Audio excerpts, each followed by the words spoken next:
Good morning, everybody. Welcome to Monday's group chat. Not a lot of United stories to talk about at the moment, but we are joined by our usual panel of guests, -1 at the moment. But for now, welcome to Ben Thornley, David May, and Danny Webber, a trio of ex-Reds. Maybe Wes Brown will make an appearance. It depends if he can get himself out of bed. He was on a bit of a late one last night. No surprises there, Maisie? Good effort, Brian. Good effort. I like that. But it should be up. Yeah. He's a good lad, isn't he, Wes? He likes to burn the candle at both ends. Let's find out what everybody's been up to before we crack on. Ben, looking sunny down south once more? Yeah, and I think it's the last of it though, Sul. I think like everybody else, we're in for a lot of rain over the next couple of days, so I'm just making the most of it. But it's been a nice weekend, yeah.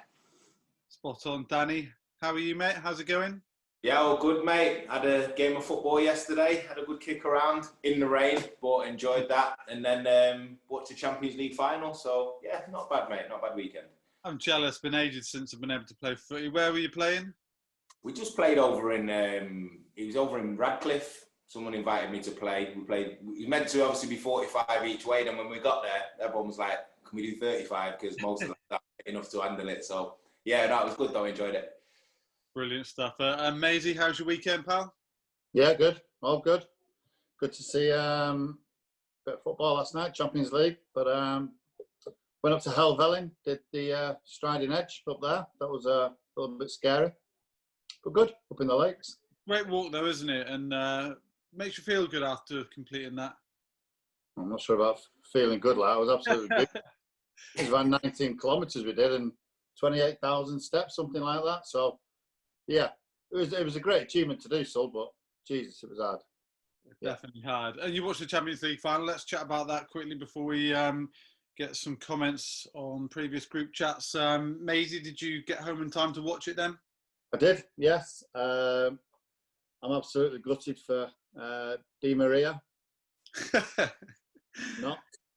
But no, I think there was 2 or 3 half chances for PSG, but I think Bayern were and still are an unbelievable force to be reckoned with.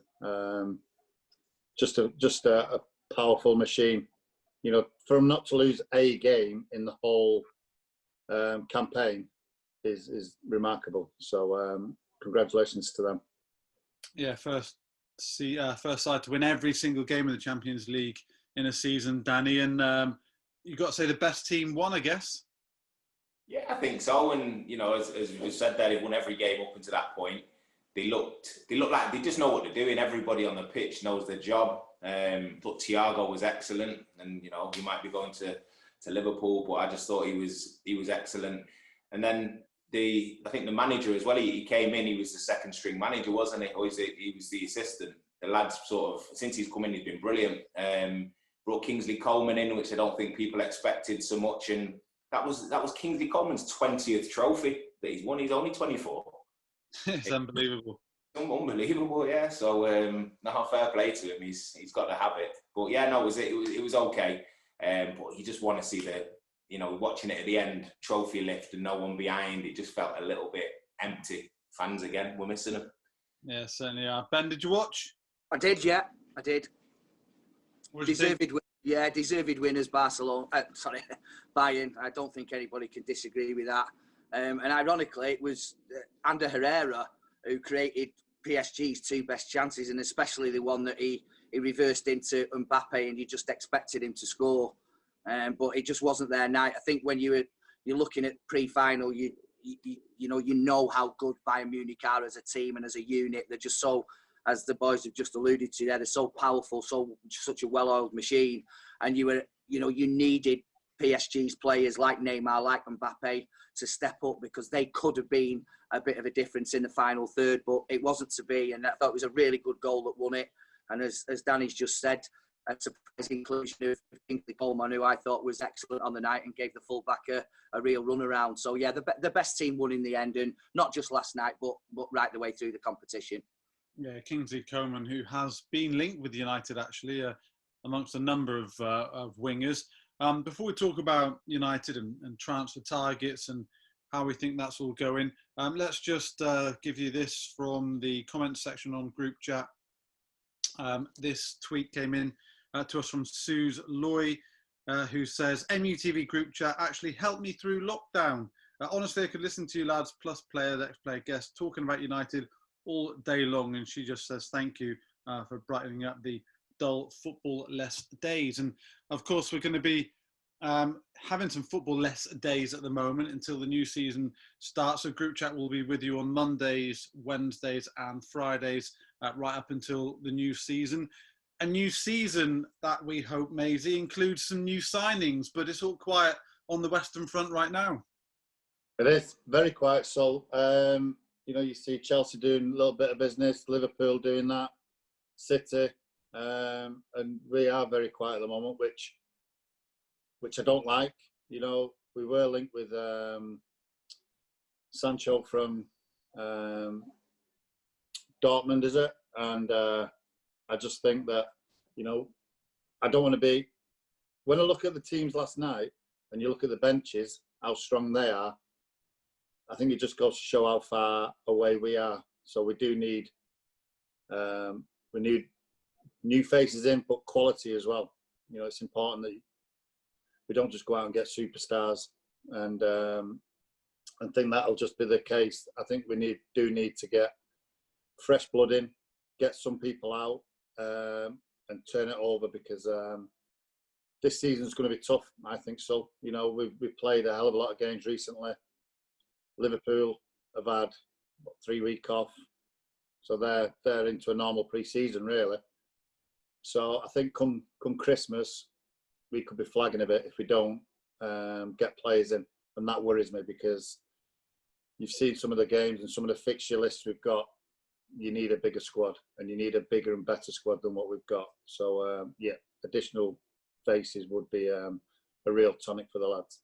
Yeah, you mentioned it could get tough around Christmas. Of course, Danny Gallo's loan spell concludes in January, so even more pressing needs, I guess, to get extra bodies in, probably particularly up front. Yeah, I agree. Forward positions, and I know the front three we have at the moment are interchangeable, but we've spoke about this many a time, people who know their position and own their position inside out. It's like Rude, for argument's sake, you'd never have played him on the right wing. He's a striker and he does that job and he scores his goals like a Harry Kane would, like Lewandowski does last night. You kind of need that person to compete with Martial. And then on the right-hand side, Sancho's been heavily linked. And he'd be a great addition, but I just think it is important. Maisie touched on it there. The other clubs are all strengthening, even in the Premier League. Tottenham have bought in Højbjerg. Arsenal have bought in Gabriel. They're bringing in Gabriel. You go to City, you've already made a few signings. Liverpool, Thiago. All of a sudden, Chelsea, as you say, they're all around us, and we need to strengthen as well. So based on that, you're looking at it thinking we need four or five players here to increase the level of the whole squad. So, I'm sure they're working hard behind the scenes to get it done, but I think it would give everyone a bit more comfort when obviously the contracts have been signed. And it is just playing the waiting game, Ben, isn't it? I guess at the moment it's frustrating for all fans when they haven't seen anyone come to the doors. But it's like this every transfer window, isn't it, for United? It's transfers in the modern era just so difficult to conclude. There's so many layers to them. Yeah, it does seem that way. But when you do look at the business that the other teams have done, you wonder what it is that is maybe not quite there. That people are able to join Manchester United the way that perhaps they did under Sir Alex Ferguson. It was a key element of the club that as soon as the season finished, they didn't rest on the laurels. They went out and they improved the squad so that it can evolve all the time, so that it gives the players in the dressing room already a lift when they see new faces coming in. And as the boys have said, it is a little bit worrying that so many of the other clubs that we're hoping to be competing against next season have already done their business, and we seem to be still focusing on the Jadon Sancho issue that seems to be dragging on. And for whatever reason, it doesn't ever seem to be coming close to drawing to a conclusion. I suggested last week that they should turn their attentions and just go and test Daniel Levy for Harry Kane. I think he would be an incredible signing. But if that's not on the radar, then I'm hoping that they have identified other players that they can bring in, because they haven't got long before the season starts. And I always feel that it's imperative to bring players in before the season gets going, so that he's got a time to adjust, he's got time to meet his teammates and get to know what Ole Gunnar Solskjær wants from that particular player, and how the team plays, and all these elements of getting a new signing in, you know, should really be done before the new season kicks off. But I think the transfer window is extended a bit, isn't it, Danny? There is a bit more time to conclude, but right into the end of September, beginning of October. But like Ben says, it's so much better for Ollie and his staff to be able to work with these new players before a Premier League ball is kicked for us. Yeah, well, I think October the 5th is the deadline day, if I remember rightly. But, you know, lads have touched on it. We don't want to be going all the way to that point to get it done. There's a lot of preparation that can be done if you get your bodies in early, you know, for lads to understand what needs implementing, understand the size of this football club, because it's not like most of the football clubs where you walk in and you can just fit in straight away. You know, it's rare that people come in like Bruno and it just take to it like that. Most people need to bed in. So, yeah, it's understanding the size of the football club and what's demanded of you. So, yeah, again, I go back to it. If we can, hopefully we're getting our business done behind the scenes, but the sooner the better. And Maisie, yes, Sancho has been heavily linked. It seems to be a position that the club have identified, you know, on that right-hand side, that we could add another player. Where else would you strengthen? I'd like another right-back to challenge Wan-Bissaka, another centre-half, possibly midfield. I just think so that, yes, our first 11, 12 are very good. But come November time, you can't play that team week in, week out, because come Christmas time, they'll be absolutely burnt out. So I think it's imperative that we get bodies in, and good bodies that understand the club, want to play for the club. Yes, Sancho, you know, that just seems to be blowing hot and cold all the time. If the club are doing something, then that's great. But they're the type of players I'd love to get in, because you know that he's going to make the team better. But, you know, the lads have touched on it. Other teams are doing it around us, and those players that the other teams are getting in are all good players. Well, yeah. You know, I mean, obviously it's down to Ollie and he's thinking of who he wants to bring in. But I do think that we need to bring in bodies sooner rather than later, because a couple of injuries early on in the season, it could just derail us for the rest of the season, which is something that, you know, we certainly don't want. The Leipzig centre-half of Upamecano has been mentioned, Danny. He looks a very good player. Yeah, solid, really, really good player. And I think that's the calibre of player that we need to be going for. I think sort of age as well, you know, like getting a player a little bit younger like him, 20 years old, players around that sort of age. Yeah, and the fact that they're already playing Champions League football as well at that age, and they're commanding games and dominating games at that age is a big plus. But they come at a price, just like Sancho. And it's, you know, you'd like to say, right, we'll get Sancho, we'll get Upamecano, we go and get Harry Kane, but you're already $500 million into transfer fees, so, you know, there or thereabouts. So, you know, it's hard for the club to manage that side of things as well. I assume there'll be people leaving the club, which will help balance the books a little bit, but all of it you want to see happening now. And, you know, it's just as every day goes by, I think people just get a little bit more nervous. And what would you say to United fans, Ben, who are kind of eagerly trawling through internet stories and newspapers looking for all those stories about United and transfer targets and hoping to see one go and get completed? I'd say trust the management, trust Ole Gunnar, that, you know, he will be constantly in talks with his staff, and more importantly the board, to make them understand that, you know, Manchester United, with 3 or 4 quality players coming through the door, are there to compete at the very, very top level. But similarly, as Maisie's already alluded to, we are possibly 2 or 3 injuries away from having a little bit of a mini crisis, and we can't let that happen with the squad that we've got.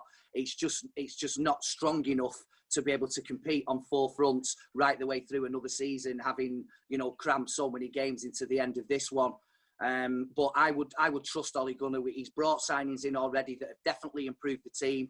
We've seen that from the way that they performed in, you know, coming back from lockdown in those 7 or 8 games. They were at times they were unplayable, and that's what I mean about having the little bit of depth to be able to keep that going. And we will not be too far away. So I would say just trust in Ole Gunnar. He's done right by Manchester United so far. Certainly has. Right, let's move it on because Phil Neville's podcast is coming out, and Maisie, you worked on that. Did you find any little gems from Phil? Any previously unknown stories to you? Not really, no. He was very open. I mean, I think you're going to show a couple of clips about of the actual podcast, which was, I mean, we all know Phil very well. He's hilarious. He is. But yeah, the Everton, you know, scoring the own goal against United to help United win the league. That was funny. Smashing Ronaldo. But these are things that, you know, happen in games, and he's such a lovable lad that, you know, at times you felt sorry for him for actually scoring the own goal. But on the flip side of that, it couldn't have happened to a nicer lad. Yeah, he's a great guy, Phil, and it was brilliant to get him on the podcast. Tell you what, let's watch a clip of Phil Neville, the podcast, out today. Here's a moment that's special. This is a life story, isn't it? Sorry, Phil.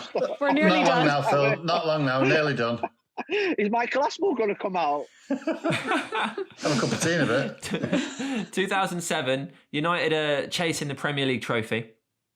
They play Everton, Goodison Park. Everton take an early 2-goal lead. The internet broke. The internet broke, yeah. Out of nowhere, there's a flurry of goals, and people are singing, Phil Neville is a red, he hates Scousers, because he's just scored for Manchester United. Yeah. Was there a part of you that was delighted? Because after that, United went on to win the league.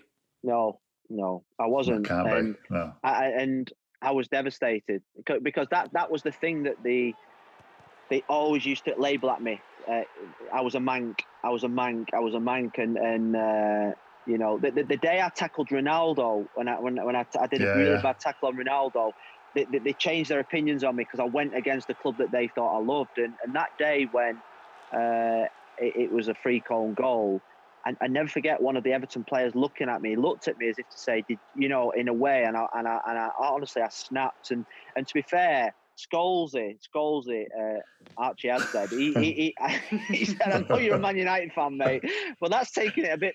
As I was walking back to the centre circle, and literally he was like, you know, but that was the fun bit. But literally, I hated it. I hated playing against United. I hated everything about it. I just wanted that game done and dusted, and that was a. Do you know the tackle on Ronaldo? Yeah. Did you actually try and do him? Because it was a nasty. I mean, we all get nasty moments in games and stuff. But did you just think, "I'm going to smash you here"?